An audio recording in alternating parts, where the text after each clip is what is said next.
آج کی ویڈیو عام نہیں ہونے والی کیونکہ جو کچھ کرورس اورحان کی قسط نمبر 13 میں ہوا ہے وہ صرف ایک قسط نہیں تھی، وہ ایک اعلان تھا کہ اب کہانی ایک نئے موڑ میں داخل ہو چکی ہے اور آنے والے دنوں میں طوفان اٹھنے والا ہے۔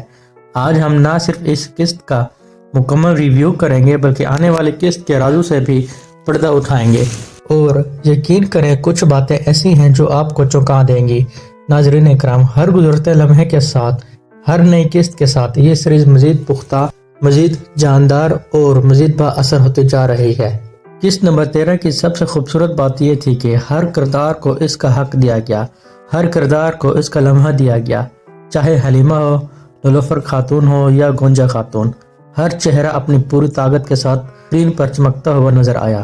حتیٰ کہ کئی قبیلے کی ایک عام سی عورت اسما کو بھی ایسا سین دیا گیا کہ جب اس نے منگول کے منہ پر تھپڑ مارا تو ایسا لگا جیسے وہ تھپڑ صرف اس کے چہرے پر نہیں بلکہ ظلم کے خلاف پڑا ہے۔ وہ منظر اتنا حقیقی تھا کہ لمحے بھر کو یوں محسوس ہوا جیسے تاریخ خود زندہ ہو کر ہمارے سامنے آ کھڑی ہو۔ اور اگر ہم واقعی اورحان غازی کے دور میں جھانکیں تو ہمیں ایسی بہت سی مضبوط، بے باک اور غیرت مند عورتیں نظر آئیں گی۔ یہی وہ حقیقت ہے جو اس ڈرامے کو محض ایک کہانی نہیں بلکہ ایک تاریخی عکس بنا دیتی ہے۔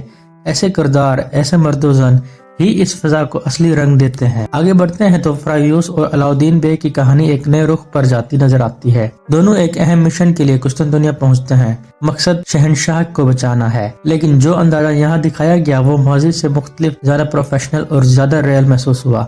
قسطنطنیہ کی رونق، لوگوں کا ہجوم، لباس، ماحول، یہ سب کچھ اس قدر حقیقت کے قریب تھا کہ محسوس ہوتا تھا جیسے ہم واقعی اس دور سانس لے رہے ہوں۔ بزدیک نے واضح طور پر اس معیار پر کوئی سمجھوتا نہیں کیا۔ ادھر برسا میں اورحان بے کو ایک سادہ کمرے میں دکھایا گیا، لیکن ٹریلر میں جب ان کے لیے شاندار محل کی جھلک نظر آئی اور تخت کے اوپر قرآن مجید کی آیت مبارکہ دکھائی گئی تو دل کو ایک عجیب سا سکون ملا۔ وہ منظر محض شان و شوکت کا نہیں تھا، وہ اس بات کا اعلان تھا کہ یہ اقتدار طاقت کے لیے نہیں بلکہ انصاف کے لیے ہے۔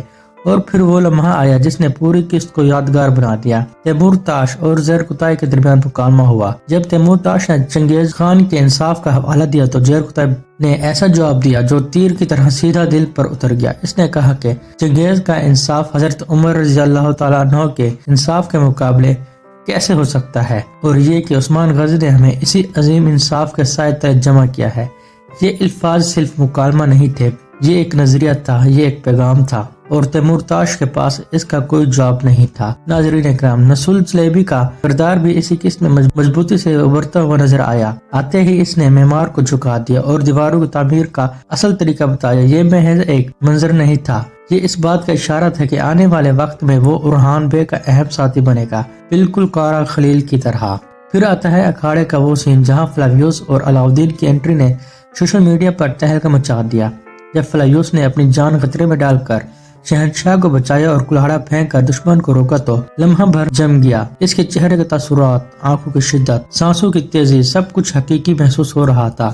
لیکن جب علاؤدین بے میدان میں اترا، اللہ اکبر کا نعرہ بلند کیا اور کہا کہ اب بھیڑیا میدان میں آ چکا ہے تو منظر ایک نئی بلندی پر پہنچ گیا۔ وہ لمحہ اس قسط کی پہچان بن چکا ہے۔ تیمور تاش کی بے عزتی نے بھی ایک نیا موڑ پیدا کیا ہے۔ جو خود کو بڑا آقا سمجھتا تھا وہ کئی قبیلے میں رسوا ہو گیا ہے۔ اورحان بے نے اسے مارنے کی بجائے چھوڑ کر ایک بڑا کھیل کھیل دیا ہے۔ اب وہ اپنے بھائی سے لڑے گا، اپنی فوج جمع کرے گا، اور جب تک وہ آپس میں الجھے رہیں گے اورحان اپنی بنیادیں مضبوط کر چکے ہوں گے اور ایزنی قلعہ بھی ان کے قبضے میں آ چکا ہوگا۔ یہ ایک حکمت عملی ہے، یہ ایک دور اندیشی ہے۔ شہنشاہ کا کردار بھی بہت مضبوط ہے، اور اگر اسے اچانک ختم کیا گیا تو یقیناً ایک خلا بن جائے گی، اور ایسی صورت میں کسی بڑے اداکار کی ضرورت پڑے گی جو اس وزن کو سنبھال سکے۔ اب بات کرتے ہیں سب سے اہم پہلو کی، فلاویوس اور اورحان بے کا آنے والا سین۔ مجھے محسوس ہوتا ہے کہ یہی وہ لمحہ ہوگا جو فلاویوس کی زندگی بدل دے گا، جب وہ اورحان کو مارنے کے قریب ہوگا اور اللہ کا ذکر اس کے کانوں میں پڑے گا۔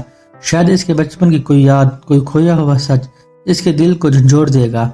جیسے گوگتوگ کو اپنے ماضی کی جھلکیاں یاد آتی تھی، ویسے ہی فلاویوس بھی اپنے اصل کی طرف پلٹ سکتا ہے۔ شاید وہ اس ذکر کی محفل میں شامل ہو جائے، شاید اس کی ملاقات کسی شیخ سے ہو جائے، اور یوں اس کی کہانی ایک نئی روشنی کی طرف بڑھنے لگے گی۔ اگر ہم ریٹنگز کی بات کریں تو اس قسط نے تینوں کیٹیگریز میں اضافہ کیا ہے۔